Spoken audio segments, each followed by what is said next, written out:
What's up, Taiwan? I'm Liao with 10 minutes of news from Taiwan and around the world. With 10 days left until Taiwan's local elections, the race to become county chief is heating up on Taiwan's outlying Penghu Islands. The incumbent there faces a struggle to keep his job against the man he beat in 2018. Stash Butler reports. Penghu locals give an impassioned cheer for Democratic Progressive Party candidate Chen Guangfu. For Chen, the upcoming local elections are a chance for him to win back control of the island group between Taiwan and China. But to do so, he'll have to triumph against the man he lost to 4 years ago. Current County Chief Liao wants a second term. He cites his achievements in office, which include cleaning out the fish market at Penghu's main port. 马公呢有一个渔港市场，那么因为呢常年呢都有臭味，在这个议会还有我们的农渔局跟中央的一个补助，那我们呢把它解决。 Voters this year will choose from 3 candidates. First, Chen of Taiwan's ruling DPP, who was the county chief until 2018. Then the incumbent, Liao, from the opposition Kuomintang. And finally, independent candidate Ye Zhulin. In 2018, Liao beat Chen by just 3,000 votes, and Chen is relishing the chance to return to office in a county rich with history. 这金饰要塞，华雄金饰已经开放的这些，这是咱澎湖相当特色的。华雄咱的文化艺术啦，咱的金庙教堂，拢100几年。 Penghu has served as a faithful harbour for centuries under Dutch, Chinese and Japanese rule, now as part of a democracy. When the polls open on November 26th, each candidate is hoping it'll be them that voters place at the county's helm. Klein Wang and Stash Butler for TaiwanPlus. The Soraya tribe and other Penghu or Plains indigenous groups have been fighting for years to be recognized by Taiwan's government. Last month, the Constitutional Court ruled in the Soraya's favor and gave the government 3 years to make legal changes. Now the government is talking about how this will happen. Louise Watt reports. A major achievement after years of fighting. The Soraya, one of Taiwan's indigenous Penghu or Plains tribes, celebrating after the country's constitutional court ruled they should be recognized officially as indigenous. Now the government has to work out how. When questioned by lawmakers, the head of the cabinet-level Council of Indigenous Peoples suggested the Soraya wouldn't be classified under the existing Plains category. 纳入成为平原、山原以外第3个类别，是这个意思吗？是的，大法官就是这样子先判的。他也特别明定，就是至于认定的方式，是他尊重立法机关跟行政机关最后的这个规范。 Taiwan's existing laws say only mountain and plains indigenous can be recognized, and the government for years has said the Soraya and 7 other groups don't fall into either category. The Soraya say they're doubtful the government will give them the recognition they deserve. 现在到底这个要怎么修法？我觉得是他还是必须跟喜拉雅跟美国族群这边坐下来谈一下啦，因为他那个也没有具体的一个什么的，大概就是这样子。坦白讲，我也觉得没有现在讲那个的话，应该也不算什么。 Members of the Soraya and other tribes have long appealed to the government for recognition.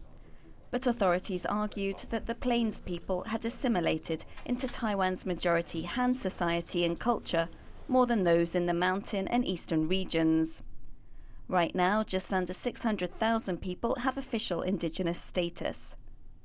Recognition of the Plains people could raise that figure significantly.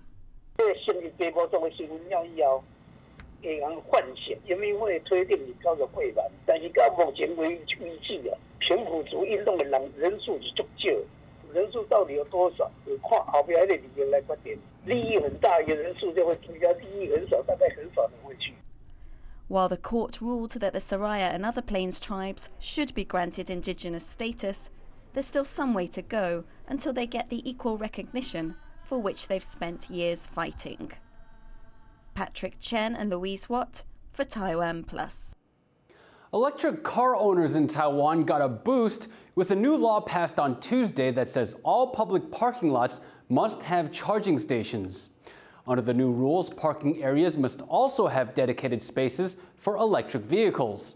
Police will be able to enforce restrictions on gas-powered cars parking in EV spaces. Under Taiwan's plans for net zero carbon emissions by 2050, all vehicles sold in the country must be electric by 2040. Taiwan didn't qualify for this year's FIFA World Cup, but when the world's top players take to the pitch in Qatar next week, many will be wearing kit made by Taiwanese companies. John Van Trieste has this report. You won't see a Taiwanese team at this year's World Cup, but Taiwan will be on the pitch just the same. Team kits may carry the logos of big sports brands like Nike or Adidas, but there's a good chance the fabric used to make them came from a Taiwan-owned factory. And they'll be seen by billions of people around the world. Yet manufacturers say this alone won't get them out of a current slump brought on by the pandemic. 那现在整个纺织业的这个看法啦，可能要到明年第一季或第二季才会复苏。所以简单讲，世足赛其实对我们的这个公司的影响，目前其实看不太到。But there are big opportunities. The market for World Cup merchandise is worth an estimated $300 billion. And there are some optimistic voices in the industry too. 那今年是第一次的把这个海洋回收纱线用在世界杯的主要的这些国家的球衣。那总共有9个国家。那今年因为整个球衣的销售到目前为止，其实很多国家的销售状况都很好。Of these, Germany, Japan, Spain, Mexico, Argentina, Belgium, and Wales will be vying on the pitch in Qatar. No matter which country you support, there's Taiwanese know-how behind them. Klein Wang and John Van Trieste for TaiwanPlus. Super Junior, one of the world's most well-established K-pop groups, is coming to Taiwan. And concert organizers are trying to make sure fans won't be overcharged for tickets. Scalpers had been selling some concert tickets for over $3,000 each, but organizer KK has voided illegally sold passes and will put them on sale again at the venue doors. They've also filed a police report against scalpers. Super Junior will be performing for 3 nights straight in Taipei next weekend. An annual temple festival in southern Taiwan has attracted thousands of visitors. In addition to seeking blessings from the gods, many came to take part in a challenge promising a large cash reward. Once again, John Van Trieste has this report. Tainan's Nankunshen Temple attracts big crowds this time of year.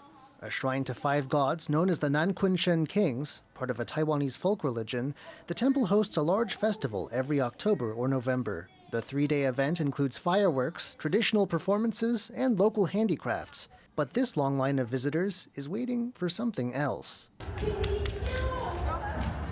This throwing competition allows contenders a chance to win the equivalent of around $11,000. The challenge is so easy, even young children can take part. Each person gets a pair of red blocks carved into the shape of crescent moons. In temples, worshippers throw these to the ground. The way the objects land is believed to show the gods' answers to the participants' questions and prayers. If one block lands flat side up and the other round side up, it indicates that the god's answer is yes or okay. In this challenge, the goal is to keep throwing the blocks and see how many times in a row you can get this combination. 2天的宝贝，我可能预估的话，可能会这样，看能不能突破上万人。 It took a while, but a winner was found. She threw the right combination 14 times in a row.